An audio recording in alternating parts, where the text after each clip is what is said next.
वगैरह।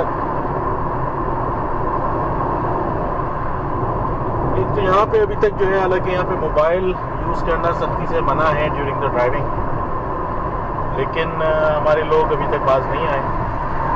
इतने एक्सीडेंट्स होते हैं, इतना सब कुछ होता है, इतनी सब चीज़ें होती हैं। सख्ती है, ठीक ठाक सख्ती है, अबाउट 500 रियाल का जो है वो पेनल्टी है इसके ऊपर, लेकिन अभी भी जो है वो सुधार नहीं है।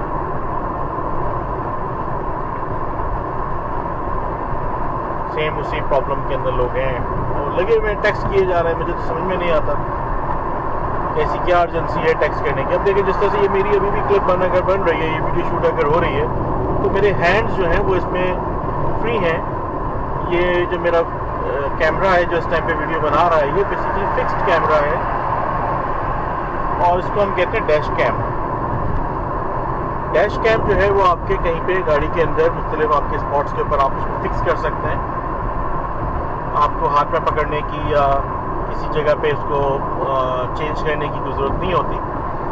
वो ऑटोमेटिकली अपनी वीडियो जो है वो फोकस करके जो है वो आपके बनाना शुरू करता है, जिसे तो आप फ्रीली ड्राइव कर सकते हैं और वीडियो भी शूट कर सकते हैं।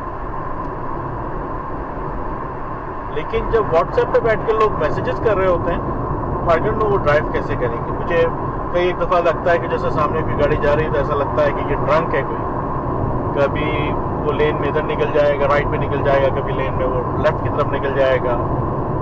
उससे उसके पास उसकी गाड़ी का कंट्रोल ही नहीं है और इसी वजह से बहुत सारे एक्सीडेंट्स होते हैं। लोगों की सख्ती हुई है, लेकिन अभी भी थोड़ी हम एजुकेट होने का इनका टाइम लगेगा ज़्यादा।